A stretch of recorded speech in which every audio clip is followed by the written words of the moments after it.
بسم الله الرحمن الرحيم. الحمد لله رب العالمين، والصلاة والسلام على سيد المرسلين وعلى آله وصحبه أجمعين. أما بعد، فأعوذ بالله من الشيطان الرجيم. بسم الله الرحمن الرحيم. وإذا الموءودة سئلت بأي ذنب قتلت.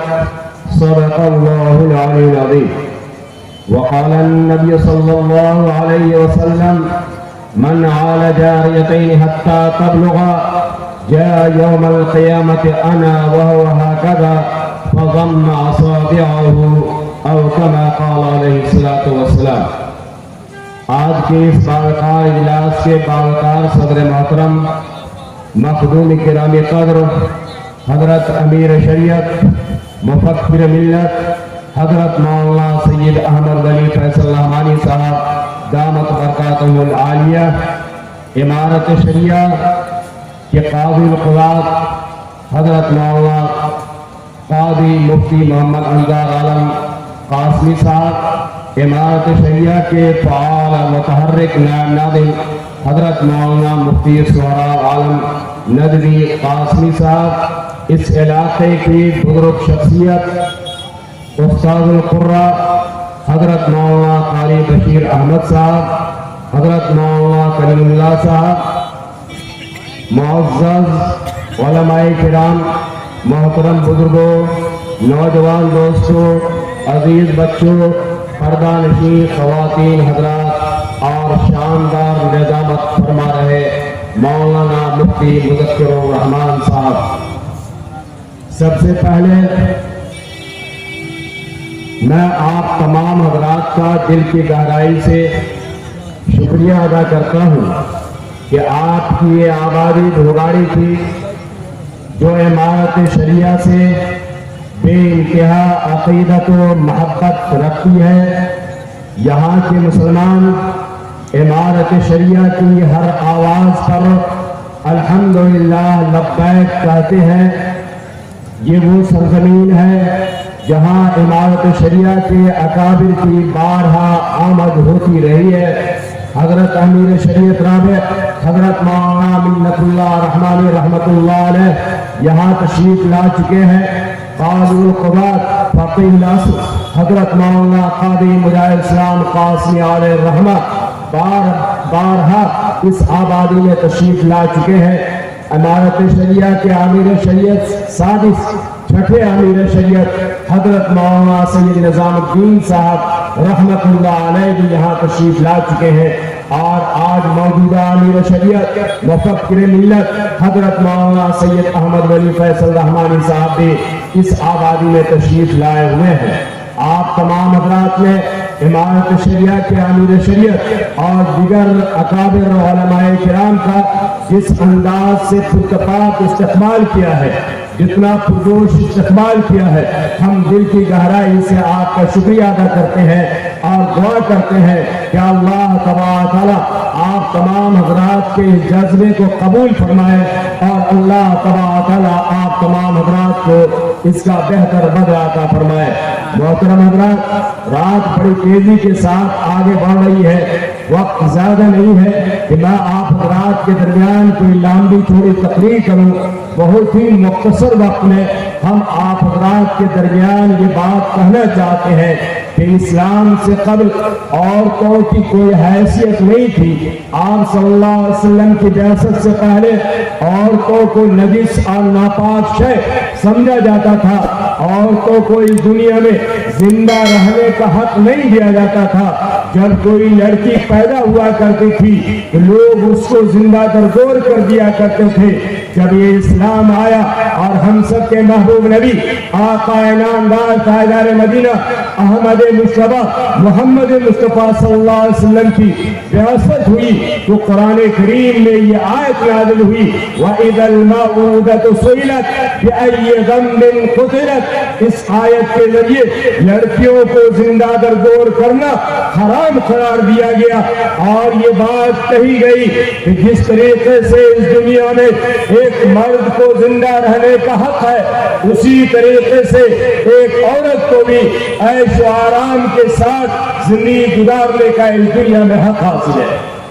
اے لوگوں، آج الیکٹرانکس میڈیا ہو، پرنٹس میڈیا ہو، فرقہ پرست طاقتیں ہو، ہر چہار جانب سے یہ آواز لگائی جا رہی ہے اور یہ بات کہی جا رہی ہے کہ اسلام نے عورتوں پر ظلم کیا ہے، اسلام نے عورت کو وہ مقام نہ دیا، اسلام نے عورت کی وہ عظمت نہیں بتائی جو عظمت جو مقام اسے ملنا چاہیے۔ اے لوگوں، اس مختصر سے وقت میں ہم اور آپ کو یہ سمجھنا ہے کہ اسلام نے جو عورت کو عزت دی ہے، اسلام نے جو عورتوں کی عظمت اور فضیلت بتائی ہے، دوسرے مذاہب و ادیان کا آپ جائزہ لے لیجیے، ان کے یہاں یہ عظمت، یہ مقام، یہ فضیلت نہیں ملتی ہے۔ ذرا ہمارا آپ غور کریں کہ عورت کی ایک حیثیت لڑکی کی ہوتی ہے۔ لڑکی کے بارے میں ہم سب کے محبوب نبی جناب محمد رسول اللہ صلی اللہ علیہ وسلم نے ارشاد فرمایا، من آل جاریتین حتی تبلغا، کہ جس شخص نے اپنی دو بچوں کی پرورش کی یہاں تک کہ وہ دونوں بالغہ ہو گئی، تو کل قیامت کے دن جنت میں اور وہ شخص اس طریقے سے ہوگا جیسے دو انگلیاں آپس میں ملی ہوئی ہے۔ غور کیجئے، ان دو انگلیوں کے درمیان کتنا باریک سا بال برابر فرق ہے، پر جنت میں ایسے شخص کو جناب نبی کریم صلی اللہ علیہ وسلم کی صحبت حاصل ہوگی۔ گویا کہ لڑکی کی پرورش پر اللہ کے رسول صلی اللہ علیہ وسلم نے جنت کی بشارت سنائی ہے کہ لڑکی کی پرورش کرو گے تو جنت میں داخل ہو جاؤ گے۔ اے لوگوں، ذرا دوسرے مذاہب و ادیان کی کتابوں کا آپ پوسٹ مارٹم کیجئے، ان کا جائزہ لیجئے، کیا ان کے یہاں یہ بات ملتی ہے کہ لڑکی کی پرورش کرو گے تو سورگ میں داخل ہو جاؤ گے؟ یہ واحد مذہب اسلام ہے جس نے یہ کہا کہ لڑکی کی پرورش کرو گے تو جنت میں داخل ہو جاؤ گے۔ اور جب یہی لڑکی بیوی بنتی ہے تو اللہ کے رسول صلی اللہ علیہ وسلم نے فرمایا کہ بیوی تکمیل ایمان کا ذریعہ ہے، یعنی جب آدمی شادی کرتا ہے تو اس کا آدھا دین مکمل ہو جاتا ہے اور وہ آدھے دین کے سلسلے میں اللہ سے ڈرنے والا ہو۔ گویا بیوی کو تکمیل ایمان کا ذریعہ بتایا۔ بیوی کی عظمت اور اہمیت کو بتاتے ہوئے اللہ کے رسول صلی اللہ علیہ وسلم نے فرمایا کہ شوہر کا اپنے ہاتھ سے لقمہ اٹھا کر بیوی کے منہ میں ڈالنا یہ صدقہ ہے، یہ پن کا کام ہے، یہ ثواب کا کام ہے۔ آج اگر کوئی بوڑھی پرانی عورت دیکھ لے، ایک نوجوان کی شادی ہوئی ہے اور وہ اپنی بیوی کو لقمہ کھلا رہا ہے، اس کے منہ میں لقمہ ڈال رہا، فوراً وہ بوڑھی پرانی عورت کہے گی یہ تو اپنی بیوی کا زرخرید غلام ہو گیا ہے، یہ زن مرید ہو گیا ہے جو اپنی بیوی کو اس طریقے سے لقمہ کھلا رہا ہے۔ ہم سب کے محبوب نبی جناب محمد رسول اللہ صلی اللہ علیہ وسلم نے فرمایا کہ شوہر کا اپنے ہاتھ سے لقمہ اٹھا کر بیوی کے منہ میں ڈالنا یہ بھی پن کا کام ہے، یہ بھی صدقہ ہے، یہ بھی ثواب کا کام ہے۔ اور اللہ کے رسول صلی اللہ علیہ وسلم نے بیوی کی عظمت کو بیان کرتے ہوئے فرمایا کہ ان اکمل المؤمنین ایمانا احسنهم خلقا خیارکم خیارکم لأہلی، کامل مومن وہ ہے، مکمل ایمان والا وہ ہے جس کے اخلاق اچھے ہو اور جو اپنی بیوی کے ساتھ، اپنے اہل و عیال کے ساتھ بھلائی کا معاملہ کرتا ہو، اپنی بیوی کے ساتھ حسن معاشرت اختیار کرتا ہو۔ ایسے شخص کو روئے زمین کے سب سے اچھا انسان قرار دیا۔ بیوی کی عظمت، بیوی کی اہمیت کو اللہ کے رسول صلی اللہ علیہ وسلم نے کس درجے واضح فرمایا۔ آج ہمارا نوجوان بیوی کی اہمیت کو نہیں سمجھتا، وہ یہ سوچتا ہے کہ یہ تو صرف نازک ہے، یہ تو بہت کمزور شے ہے، ہم جتنا چاہیں اس پر ظلم کرتے ہیں۔ آج حال یہ ہے کہ لوگ اپنی بیوی کو مارتے ہیں، زد و کوب کرتے ہیں، ستاتے ہیں۔ اے نوجوانوں، جس نے اپنی بیوی پر ظلم کیا ہے صرف نازک سمجھ کر، خدا پاک کی قسم کل میدان محشر میں اللہ کی عدالت میں تم سے یہی بیوی اپنے ظلم کا بدلہ لے کر رہے گی، وہاں تمہاری رسوائی ہوگی، ذلت ہوگی۔ اس برے دن کے آنے سے پہلے یہ تہیا کرو کہ ہم اپنی بیوی کے ساتھ حسن معاشرت اختیار کریں گے۔ ایک آدمی کا واقعہ سنایا کہ وہ شوہر ایسا تھا جو اپنی بیوی کو بات بات پہ گالیاں دیا کرتا تھا۔ ایک دن بیوی نے کافی محنت کر کے بہت ہی عمدہ اور نفیس قسم کا کھانا بنایا۔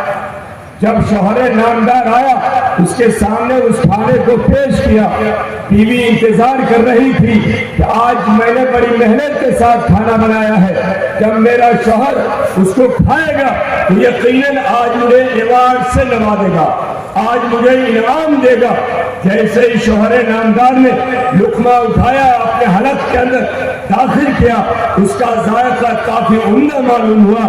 فوراً وہ کہتا ہے، حرام زادی ایسا ہی کھانا ہمیشہ بنایا کرو، کھانا اچھا بنائے تو گالی، کھانا خراب بنائے تو گالی۔ بیچاری عورت کو کسی کروٹ چین نہیں ہے۔ اے لوگوں ذرا آگے بڑھیے، جب یہی بیوی ماں بنتی ہے تو اللہ کے رسول صلی اللہ علیہ وسلم نے فرمایا کہ ماں کے قدموں کے نیچے جنت ہے، یعنی ماں کی خدمت کرو گے تو سورگ میں داخل ہو جاؤ گے، جنت میں داخل ہو جاؤ گے۔ یہ واحد مذہب اسلام ہے جس نے یہ کہا کہ ماں کی خدمت کرو گے تو تم جنت میں داخل ہو جاؤ گے۔ اے لوگوں ذرا اندازہ لگائیے کہ اسلام نے کیا کہا۔ لڑکی کی پرورش کا جنت کی بشارت، بیوی کے بارے میں یہ کہا کہ یہ تکمیل ایمان کا ذریعہ، ماں کے بارے میں یہ کہا کہ ماں کے قدموں کی نیچے جنت۔ آج اسی اسلام کے بارے میں یہ پروپیگنڈا کیا جا رہا ہے کہ اسلام نے عورتوں کو وہ مقام نہ دی جو مقام اسے ملنا چاہیے۔ اے لوگوں ہم یہ کہتے ہیں کہ اسلام وہ واحد مذہب ہے جس نے عورتوں کے سروں پر عزت کا تاج رکھا ہے۔ اگر کوئی مذہب ایسا ہے جس نے عورتوں کے سروں پر عزت کا تاج رکھا ہے تو وہ واحد مذہب اسلام ہے جس نے عورتوں کے سروں پر عزت کا تاج رکھا۔ پہلے زمانے میں کیا ہوتا تھا، اگر ہندو دھرم میں اور دوسرے دھرم میں اگر کسی کے شوہر کا انتقال ہو جاتا تھا تو بیوی کو بھی اب اس دنیا میں زندہ رہنے کا حق نہیں دیا جاتا تھا، بیوی کو بھی شوہر کے چتا کے ساتھ شتی کر دیا جاتا تھا، جلا دیا جاتا تھا۔ یہ واحد مذہب اسلام ہے جس نے یہ کہا جس طریقے سے کماری لڑکی کو شادی کر کے عیش و آرام کے ساتھ زندگی گزارنے کا حق ہے، اسی طریقے سے ایک بیوہ کو بھی شادی کر کے عفت و عصمت کے ساتھ، پاک دامنی کے ساتھ زندگی گزارنے کا حق حاصل ہے۔ اے لوگوں اسلام نے عورت کو کتنا مقام دیا کہ دوسرے مذاہب و ادیان کی کتاب میں یہ بات نہیں ملتی ہے کہ والدین کا انتقال ہو جائے تو اس کی پراپرٹی میں لڑکیوں کو بھی حصہ دیا جائے۔ یہ واحد مذہب اسلام ہے جس نے یہ کہا کہ اگر والدین کا انتقال ہو جاتا ہے تو اس کی پراپرٹی میں جہاں لڑکوں کو حصہ ملتا ہے وہیں لڑکیوں کو بھی حصہ دیا جائے۔ لیکن بڑی بدنصیبی ہماری یہ ہے کہ جس لڑکی کو اللہ تبارک تعالیٰ نے اس دنیا میں رحمت بنا کر بھیجا، آج اسی لڑکی کو ہمارا زحمت سمجھ رہے ہیں۔ یہ تلک و جہیز کی لعنت، جیسا کہ مفتی سہراب صاحب کہہ رہے تھے کہ آج تلک و جہیز کی لعنت کی بنا پر آج ہماری بہنیں، آج ہماری بیٹیاں جو رحمت بن کر آئی تھی آج دنیا میں وہ زحمت بن گئی ہے۔ آج کیا ہو رہا ہے، تلک و جہیز کی لعنت کی بنا پر آج ہماری بیٹی، آج ہماری بہنیں خودکشی کرنے پہ مجبور ہو رہی ہے۔ آج کہیں سیتا جلائی جا رہی ہے، کہیں فاطمہ جلائی جا رہی ہے، کہیں عائشہ سابرمتی ندی میں کود کر اپنی زندگی پر موت کو ترجیح دے رہی ہے۔ اے لوگوں ایسا کیوں ہو رہا ہے؟ ایسا اس لیے ہو رہا ہے کہ نکاح جسے شریعت اسلامیہ نے سب سے سہل ترین چیز قرار دیا تھا، ہم اور آپ نے اس کو مشکل ترین چیز بنا دیا۔ آج ہمارا نوجوان اپنے خسر کے سامنے ہاتھ پھیلاتا ہے، ٹھیک مانگتا ہے۔ اے نوجوانوں غور سے سنو، ایک فقیر تو وہ ہوتا ہے جو مندر کے دروازے پر جاتا ہے کہتا بھگوان کے واسطے مجھے روپے دے دو۔ ایک فقیر وہ ہے جو مسجد کے دروازے پر جاتا ہے اور کہتا اللہ کے واسطے مجھے روپے دے دو۔ اور وہ نوجوان ہے جو اپنے خسر کے سامنے کہتا ہے مجھے 10 لاکھ روپے چاہیے، مجھے ہیرو ہونڈا چاہیے، مجھے اسکارپیو چاہیے. یہ مسلمان انٹرنیشنل فقیر ہے. حضرت امیر شریعت تشریف لا چکے ہیں. آپ سبھی حضرات حضرت کا استقبال کیجئے، کھڑے ہو کر کے آپ حضرت کا استقبال کیجئے. پہلی مرتبہ امارت شریعت کے امیر شریعت بھگاڑی کے اس سرزمین پر تشریف لائے ہیں. حضرت مولانا سید شاہ احمد ولی فیصل رحمانی دامت برکاتہم العالیہ نے ہمارے اس سرزمین پر پہلی مرتبہ قدم رکھا ہے. آپ نے جو سوچا تھا، جس شخصیت کا چہرہ آپ دیکھنا چاہتے تھے، آپ جن کی زیارت سے مشرف ہونا چاہتے تھے، الحمدللہ حضرت کی شخصیت ہمارے درمیان موجود ہے. بیٹھ جائیے، تشریف رکھیے. حضرت ناظم صاحب بیان چل رہا ہے، تشریف رکھیے. جزاک اللہ خیر الجزا.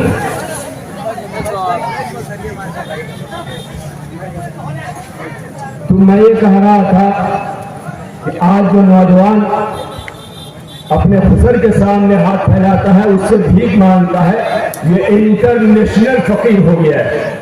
اس لیے ہم اور آپ پر لازم اور ضروری ہے کہ نکاح جو مسنون عمل ہے، نکاح جو عبادت کا درجہ رکھتا ہے، اسے سنت کے مطابق آسان طریقے پر انجام دیجیے. یاد رکھیے، نکاح کو آسان بنائیں گے تو برائیوں کا کرنا مشکل ہو جائے گا. اور اگر خدا نہ خواستہ ہم اور آپ نے، ہمارے ماحول اور معاشرے نے اگر نکاح کو مشکل عمل بنا دیا تو برائیوں کا کرنا آسان ہو جائے گا. آج جو برائیاں پھیل رہی ہیں، آج جو زناکاری اور فحاشی عام ہو رہی ہے، اس کی ایک وجہ یہ بھی ہے کہ ہم اور آپ نے نکاح کو مشکل عمل بنا دیا ہے. آج ہماری بیٹیاں، آج ہماری بہنیں عورتوں کی زینت بن رہی ہے، کلبوں کی زینت بن رہی ہے، پالکوں کی زینت بن رہی ہے. اور نتیجہ تو اس سے بھی زیادہ سنگین ہو گیا ہے کہ آج ہماری بیٹی، آج ہماری بہنیں غیروں کا بھی ہاتھ تھامنے میں مجبور ہو رہی ہے، وہ اپنے ایمان سے بھی ہاتھ دھو ڈال رہی ہے. اس لیے بڑے ہی درد کے ساتھ ہم بھگاڑی کے مسلمانوں سے اور اس کے اطراف کے مسلمانوں سے یہ کہنا چاہتے ہیں کہ اے مسلمانوں، آج تہیہ کرو، آئیے آج کرو کہ نکاح جو مسنون عمل ہے، جسے شریعت نے آسان بنایا ہے، انشاءاللہ قلعہ کو جہیز کی لعنت سے ہم اپنے ماحول اور معاشرے کو پاک اور صاف کریں گے اور نکاح کو آسان طریقے پر انجام دیں گے. ایک بات مجھے یہ کہنی ہے. دوسری بات صرف 2-3 منٹ کے اندر کہ آج ہمارے ماحول اور معاشرے میں ایک برائیاں اور پھیل رہی ہے عورتوں کے اندر. جیسا کہ مجھے معلوم ہوا پورے ہندوستان میں تقریباً اکثر جگہوں پہ یہ وبا عام ہوتی چلی جا رہی ہے کہ آج ہماری بہن اور بیٹیاں سمو لون لے رہی ہے، سودی قرض لے رہی ہے. نتیجہ کیا ہوتا ہے کہ سودی قرض اس طرح کر لیا جاتا ہے کہ بہن اور بیٹیوں کو، عورتوں کو، خواتین کو سودی قرض آج دیا جا رہا اور ایسے ایسے عورتوں کو چن چن کر دیا جا رہا جس کا شوہر کچھ نہیں کرتا ہے، وہ بالکل غریب ہے. 20,000 30,000 40,000 روپے اسے قرض دیے جاتے ہیں سودی. اور جب اس کی واپسی کا وقت آتا ہے اس کے پاس پیسے نہیں ہے، روپے نہیں ہے. نتیجہ یہ ہوتا ہے کہ اس کی عفت و عصمت سے کھلواڑ کیا جاتا ہے. اس لیے میں آپ سے بھی کہنا چاہتا ہوں، میں اپنی ماں اور بہن سے بھی کہنا چاہتا ہوں کہ ہمیں یہ معلوم ہونا چاہیے کہ سود کو شریعت کے حرام قرار دیا ہے. اللہ تبارک تعالیٰ نے قرآن کریم میں ارشاد فرمایا احل اللہ البیع وحرم الربا، کہ اللہ تبارک تعالیٰ نے خرید و فروخت کو جائز قرار دیا ہے اور سود کو حرام قرار دیا ہے. اللہ کے رسول صلی اللہ علیہ وسلم نے سود کی حرمت کو واضح کرتے ہوئے فرمایا کہ سود کے 70 گناہ ہیں اور سب سے عدم گناہ یہ ہے کہ کوئی اپنی ماں کے ساتھ زنا کرے. زنا ایسا ہی قبیح عمل اور اس میں بھی کوئی اپنی ماں کے ساتھ زنا کرے. اندازہ لگائیے یہ کتنا قبیح عمل ہو جاتا ہے. اس لیے سود کی لعنت سے اپنے آپ کو بچانا ہے، اپنے ماحول اور معاشرے کو بچانا ہے. آج سود کی لعنت کی وجہ سے، سمو لون کی وجہ سے ہماری بہن اور ہماری بیٹیوں کی عزت محفوظ نہیں ہے. اور صرف یہی نہیں کہ ہماری بہن اور بیٹیوں کی عزت ہی محفوظ نہیں ہے، بلکہ آج تو اس سے بھی زیادہ خطرناک لوگ حالات بتا رہے ہیں کہ حال یہ ہے کہ آج ہماری بہن اور ہماری بیٹی کا ایمان بھی محفوظ نہیں ہے.